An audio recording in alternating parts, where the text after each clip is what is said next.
What's up, family? It's your boy Matt again. I just wanted to take a few moments. First of all, we're in the holiday season. Hope you had a good holiday season, good Christmas, whatever.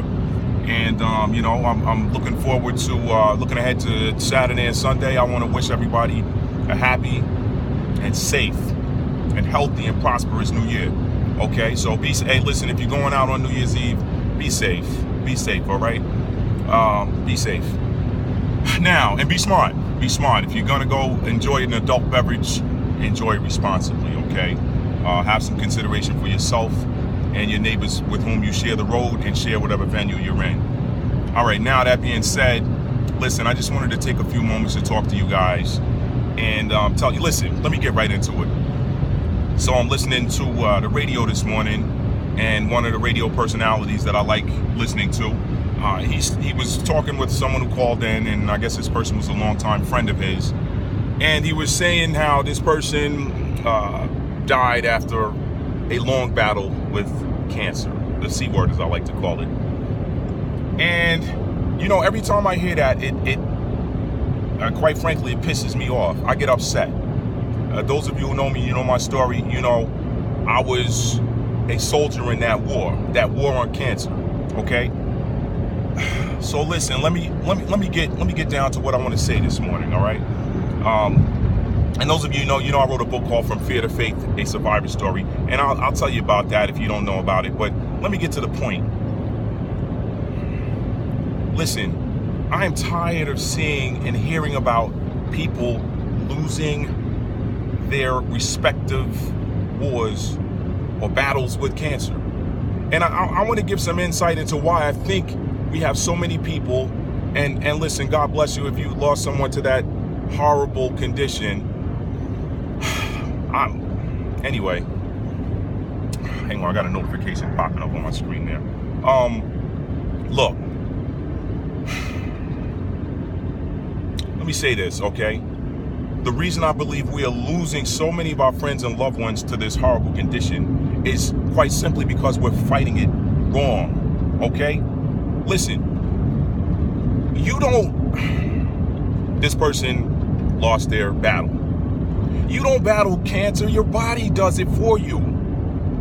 Your mind is the control center, okay? Your mind controls your actions. With your mind, you set into motion actions that can either be beneficial or detrimental to you every day, regardless of what the subject matter is.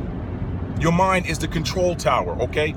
So let me say again, we don't fight cancer, our bodies do it for us, okay?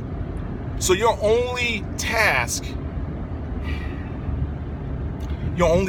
should be to equip your body with what it needs to fight successfully. Help your body. Get out of your body's way. Let me give you an analogy, all right?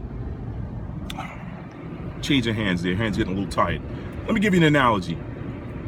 The way we fight cancer right now in this world, mainstream, is the equivalent of a politician saying, I'm going to go fight this war. No, I don't need the army. I don't need the army. I'm going to fight this war and win it myself. Let me suit up. It's the equivalent of a mayor saying, I'm going to fight crime. I'm going to clean up this city. But I'm going to do it without the police. Who needs them? It's the equivalent, okay? It's like a fire chief saying, you know what? Or mayor saying, you know what? We're going to make sure we fight fires in this city. But we don't need the fire department to do it. I'll do it. What kind of sense does that make? The firefighters fight the fires. The police, and I know it's a sensitive topic for a lot of people, but just ride with me. The police fight crime, okay? They're the ones that deal with people that, do stupid things, whatever, okay? The military fights wars. It's not the politicians. You know what the politician's job is? The politician's job is to equip the military with what they need to be successful. The mayor's job is to equip the police department and the fire department with what they need to be successful. Do your math, look at your statistics. If you lost this many homes to fire in XYZ year, why did that happen? That happened because, well, let's do some math. Let's look at some statistics. Oh, well, maybe we either didn't have enough firefighters or we didn't have the right equipment to fight the types of fires that we had. So what you do then is you say, okay, we're going to equip our firefighters to be successful at their job.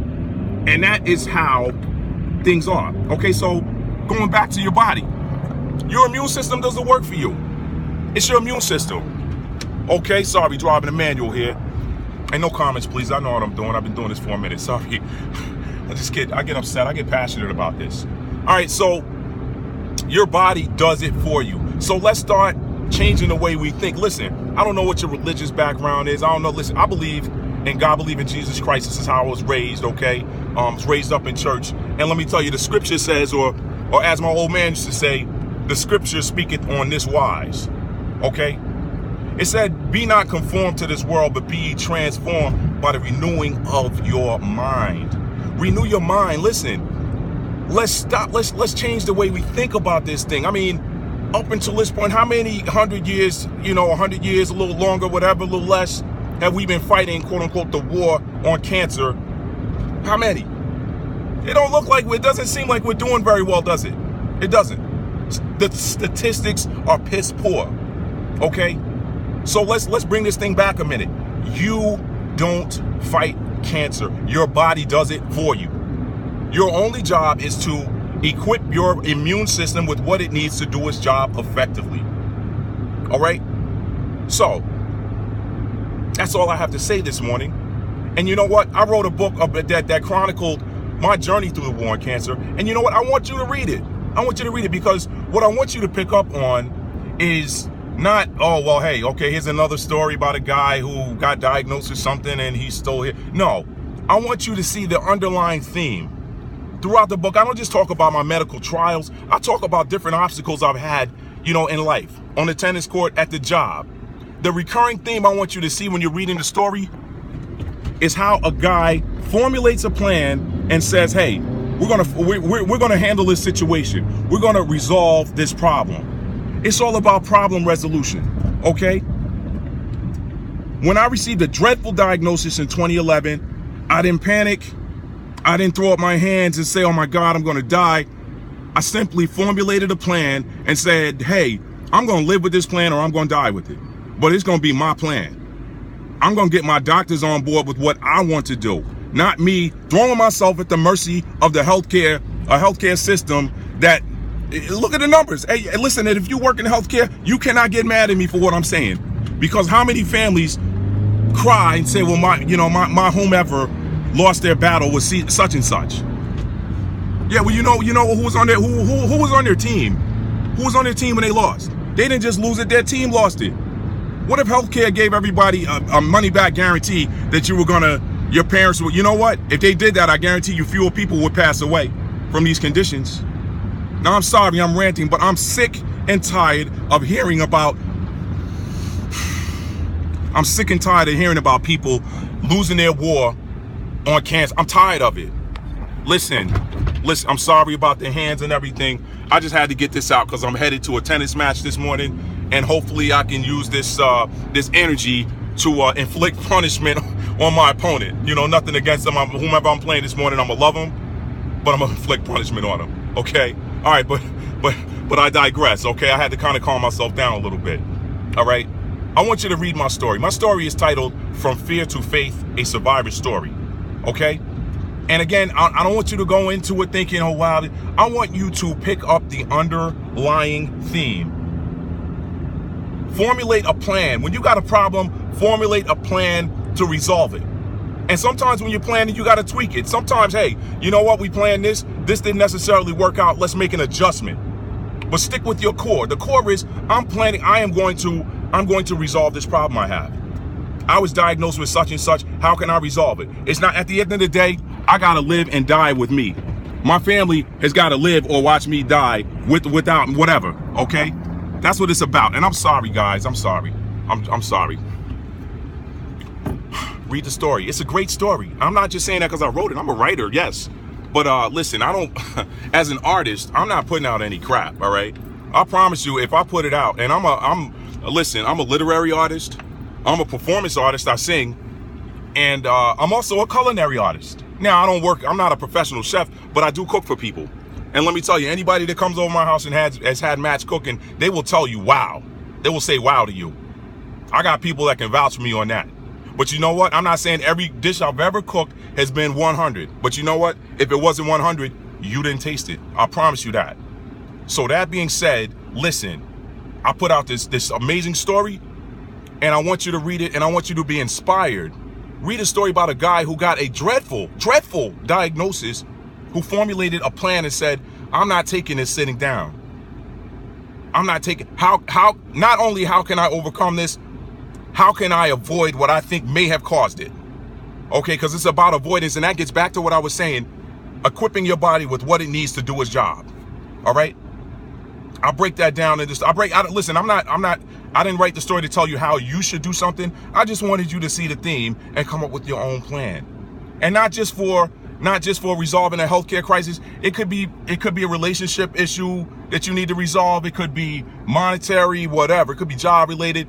Life is about, hey, I'm presented with the problem. How can I overcome this without shooting from the hip? How can I plan this so that I can be successful? It's about planning for the future. Don't just stay in where you are. I mean, live in a moment. My yoga instructors always say live in a moment, okay? But you also need to plan for the future. That's it. I'm done, everybody. I didn't mean to go this long, but I'm sick and tired of it. I'm tired. And I know a lot of you out there are. So it's time to move from fear to faith. Hey, listen, I don't have to be afraid of this condition. I don't have to be afraid of this diagnosis. There are people out there. I'm not the only one. I am not the only one. I was inspired by some of those other people who also formulated plans and came out victoriously. I was inspired by them. So maybe perhaps more of those stories need to be told rather than, oh, this person died after a long battle. I'm sick of it. I'm not making light of it because I was in that situation. I'm just tired of it. Listen, folks, I love you. I didn't mean to put that much emotion, but I just had to get it out because listen, I'm going to smile and say, God bless you. Have a wonderful day. And if you need any information about how you can read my story, it's in the links below, okay? It's available in paperback through Amazon or through my website. It's available in Kindle, and it's available in iBooks format. You need any information, you want any comments, please leave them in the comment section below. God bless you. This is Maddie out.